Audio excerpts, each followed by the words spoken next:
ದೇಶಕ್ಕೆ ಇದನ್ನೆಲ್ಲ ಮತಗಳ್ಳತನ ಮಾಡೋದು ಮತ್ತೇನೋ ಮಾಡೋದು ದುಡ್ಡು ಹಂಚೋದು ಸಾರಾಯಿ ಹಂಚೋದು ಇದೆಲ್ಲ ಮಾಡಿದ್ದವು ರಿಗ್ಗಿಂಗ್ ಮಾಡೋದು ಬ್ಯಾಲೆಟ್ ಪೇಪರ್ಗಳನ್ನ ಆ ರಿಗ್ಗಿಂಗ್ ಮತ್ತೆಲ್ಲ ಮಾಡಿದ್ರಿಂದ ಇವತ್ತು EVM ಬಂತು EVM ಅಂದ್ರೆ ಅದರ ಗದ್ದಾಗಲಿ ಹೆಚ್ಚರು ಆ VVPAT ಬಿಡ್ಲಿಕ್ಕೆ ಹೆಚ್ಚಿದಾರೆ ಅದ್ರಾಗ ಏನು ಮಾಡ್ತಾರೋ ಗೊತ್ತಿಲ್ಲ ನನಗೆ ಅದು ನಿರಂತರವಾಗಿದ್ದು ಮತಗಳ್ಳತನ ನಡೀತಿರ್ತದೆ. ಹೀಗಾಗಿ ಹೆಚ್ಚು ಕಡಿಮೆ ನಮ್ಮ ನೆಹರೂರವರ ಕಾಲದ ನಂತರದಲ್ಲ ವಿಶೇಷವಾಗಿ ಏನಪ್ಪ ಅಂತಂದ್ರೆ ಇದು ಹೆಚ್ಚಾಗ್ತಾ ಬಂದದ್ದು. ನೆಹರು ಅವ್ರು ಇದ್ದಾಗ ಸ್ಟಾರ್ಟ್ ಆಗಿದ್ದಂಥ ಆರೋಪಗಳು ಇದ್ದಾವೆ ಆ ಮತ್ತು ಬೇರೆ. ಅದಕ್ಕಾಗಿ ಇವತ್ತು ಹೇಳೋದು ಮತಗಳನ್ನು ಕದಿಯುವಂಥತನ ಇದು ಇವತ್ತಿಂದಲ್ಲ, ಭಾಳ ದಿನದಿಂದ ಬಂದದ. ಇವತ್ತು ಅದು ತುದಿಗೆ ಹೋಗ್ಯದ. ಇದನ್ನು ನಮ್ಮ ಕಾಂಗ್ರೆಸ್ಸಿಗರಿಗೆ ಸಾಧ್ಯ ಇಲ್ಲ ಮತ್ತು ಕಾಂಗ್ರೆಸ್ಸಿಗರಿಗೆ ಕಾರ್ಯಕರ್ತರು ಇಲ್ಲ. ಯಾಕಂತಂದ್ರೆ ರೂಟ್ ಲೆವೆಲ್ ಒಂದು ಸಂಘಟನೆ ಇತ್ತು, ನಿಮಗೆ ಗೊತ್ತದ. ಆ ಸಂಘಟನೆಯನ್ನು ಮುರಿದು ಹೋಗೋದ್ಬಿಟ್ರು, ಇವರು ತಾವು ದೂರ ಸರಿಸಿಬಿಟ್ರು.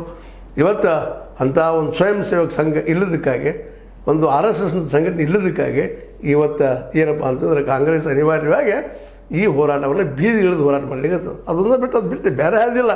ನೀವು ಎಷ್ಟೋ ಬೇಕಾದಷ್ಟು ಪಾರ್ಲಿಮೆಂಟ್ದಲ್ಲಿ ಚೀರಾಡ್ರಿ ಮಾತಾಡ್ರಿ ಏನೆಲ್ಲ ಅನ್ರಿ, ಅದು ಹೊರಗೆ ಬರೋದಿಲ್ಲ. ಮತ್ತು ನಮ್ಮ ಮೀಡಿಯಾ ಇವತ್ತು ಗೋಧಿ ಮೀಡಿಯಾ ಇದ್ದು ಪೂರ್ತಿಯಾಗಿ ಅರ್ಧ ಸತ್ಯಗಳು ಹೇಳೋದ್ರಲ್ಲಿ ಮುಂದೆ ಆಗಿಬಿಟ್ಟದ. ಇದಕ್ಕಾಗಿಯೇ ಇವತ್ತು ಬೀದಿಗಿಳಿದಿದ್ದಾರೆ. ಎಂದಾದರೂ ಭಾರತ ಯಾತ್ರೆ ಮಾಡಿದ ಕಾರಣ ಇದು.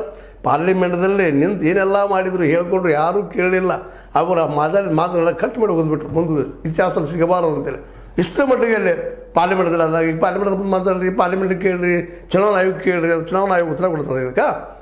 ಇಷ್ಟರೊಳಗೆ ಅವರು ಮಾಡಿ ತೋರಿಸಿದ್ರೆ ಇವತ್ತು ಅದು ತೋರಿಸಿದ್ರೆ ನಮ್ಮ ಸೈ ಮಾಡಿಕೊಡ್ರಿ, ಆ ಅಫಿಡವಿಟ್ ಹಾಕಿಕೊಡ್ರಿ ಅಂತ ಕೇಳ್ತಾ ಇದ್ದಾರೆ ಎಲೆಕ್ಷನ್ ಕಮಿಷನರ್ ಅಂತವರು.